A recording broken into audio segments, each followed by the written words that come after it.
notion of like listening for where's the energy and the excitement. It sort of comes with this stuff too. Sometimes it is about what I do and what I can offer, but sometimes it's like, what got me to this place and what do I really care about? I'm thinking about the conversation I had with Darren earlier as he talked about this family and the work that he did. And guess what?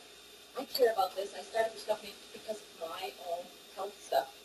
Right? As I'm talking with Darren, I'm hearing this is the stuff he cares about. This is where his energy is. This is why he does the work that he does. So sometimes it's tapping him for what skills he brings, the blues, and sometimes it's tapping for other things. So how do you build that into your system? When I was an organizer on the north side, it was door knocking. Tuesday nights and Saturday mornings, we door knock.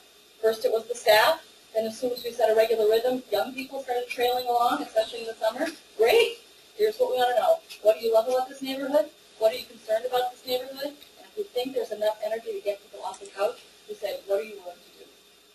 And if we don't, we say, here's a little thing, a little magnet, put in your fridge so that you know how you can come, because we want to know what you care about, what you're concerned about. The Listening to Connect has a whole bunch of questions that can, again, you can use in a structured way or in an informal way to start to, where are those opportunities for skills and talent, as well as for things people care about. Closing triangles, June talked about before, so that's just this notion of, if you have two people and you're having different conversations, you really say, gosh, you should know each other. You should have a conversation. Since working with June, I now, on my calendar, say, I'm going to go to coffee twice a week with somebody I know, but each of us has to bring somebody that we think the other would like to meet, but we don't know at all. And it's just making sure on my calendar, gosh, Marilyn, I've run into her twice now, I should connect. And who, based on what we've had as a Tuesday conversation, do we think we might have a fun coffee? It's a 1 hour coffee or 1.5 hour. We know a little something, but we don't. Actually, Jan and I did this, and I ended up with a bunch of anthropologists that are now running as anthropologists. I'm not going to probably go to coffee with them as much, but they want to talk about these things that are like, wow, interesting. And then, again, this small act. So what happens? Jan, I'm using you as the example, Darren's off the hook.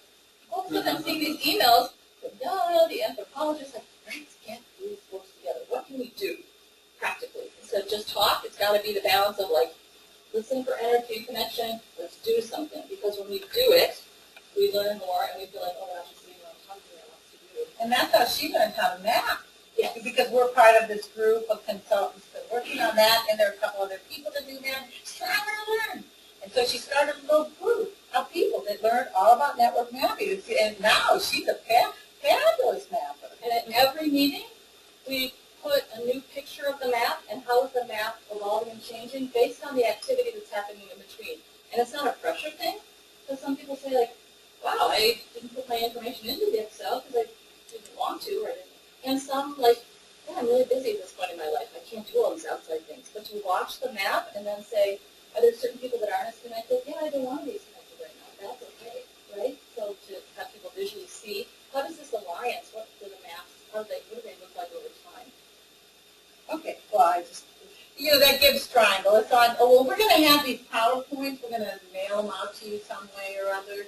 I have a copy of them that I sent, and we'll get that to you. We get the lights there. Okay, so I'm just, this self-organizing piece, it's a little tricky, so I'm just going to spend like 5 minutes. I've only got 6 minutes to talk about this, so, because I want you all to talk about next steps. Okay, so the first step you as a leader need to do is figure out how to do this clustering. Some of it's by pulling in triangles. You're finding people who know each other.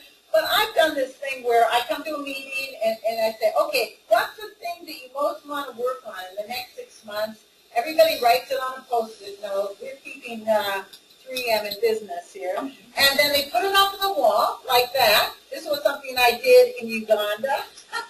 And then you can see, and then you get somebody, like there's all these people who are good at patterns. They see patterns. So I say, go to it. And they cluster them. Now look, we've got 4 groups there. And they met and started talking about what they were going to do together. It's so easy to do. You can do it all the time, and that gets people started. Another thing is like you could do a little survey. How many of you know how to do like a Google form? Or you can just send out an email. Well, something you should learn. Or an email. Which of the following are you most interested in working the next 3 months? You give like a couple choices. how willing are you to organize? This is the most important question because this gets that burden off your back. How willing are you to organize that activity? And you'd be surprised that people say that they're very willing. So you just work with them. And you send them the list of the 5 people who said they want to work on citywide policy. You've got a group going. And so I did a map of everybody in one group that was a Just Peace organization who wanted to learn more about conflict transformation. And look at how interesting. So we asked 3 different questions. First, they had a bunch of choices about what topic they were interested in. Then we asked, how interested are you in helping to organize this? And look at all these people. It's amazing. And then how experienced are you? So, you could look at this and you could say, wow, it would be great if we could get this group. Let's get this person who's really well connected and wants to support a seasoned practitioner, maybe together with this seasoned practitioner, and these two don't know each other now, but working on setting up some training, they would, and this could knit this all together. So there's very sophisticated ways you can use this mapping. In the handbook, there's this simple thing called the opportunity process. You get, have your small group meet. What are the opportunities in this area? What are some small acts that we can do to try this out? Who else do we need around the table? What am I good at? There's a whole skill set. We think, self-organizing, a lot of people say, I help those people get self-organized, and then I never had anything to do with them again. No, people need support and coaching. They need somebody just sending them an email. How's the meeting go? You want me to help you work on the agenda? You know how to task things out and how to remind people. And those are little skills that a project coordinator needs to know. And believe it or not, I would say 80% of people don't know how to do this. You've got to help them go through this process. The other thing which I hear you all have already done is set up an innovation fund. So a fund that gives out small seed grants, and I encourage you to have a couple rules. Like you got to be collaborative. You've got to have more than one type of organization. Or maybe one year we had said, you have to have young people involved. You can change the rules, but this idea that you get small seed grants, and then the thing that we found was most important, you bring those folks back together, and whether they failed or not, they talk about what they learned. No stigma for failing, and just why did this fail? Can we all learn from that? So, and the other thing you should know about Indiegogo. That's the new thing people are using more than Kickstarter to raise money. There's no reason to not do a project because you don't have money. If you have an email list, you can raise. Maybe some friends of mine, they want to go to the slow food thing.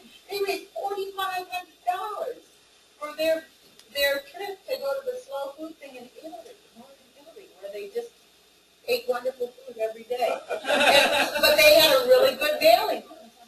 So you just think, really good way to raise, $1,000 to $10,000 for a project. I mean, so this is what it looks like. You start out with these little twosies. Maybe they're researching what other people are doing in other parts of the country. Then they get together and form a small project. That's where they, build their skills at project management and stuff. And then maybe you do a bunch of small projects, and then you say, I think we're finally figuring this thing out. And then you do, a big project that's going to have a lot more impact. But these people are already developed their skills, and they know each other, and so you're going to have more chance for success. So instead of trying to control things, and you do have to give up control in this model, you offer support. Like this is what's happening under bamboo. Why, when you cut down bamboo, does it grow back up? Because there's a system of support, sending resources, nutrients, and communication, all under here. And that's what you need, as and that's this network gardening role where you're thinking about good communication systems. You're thinking about how network weavers and how to support them. And you're thinking about those kind of bigger picture things that are really important to make that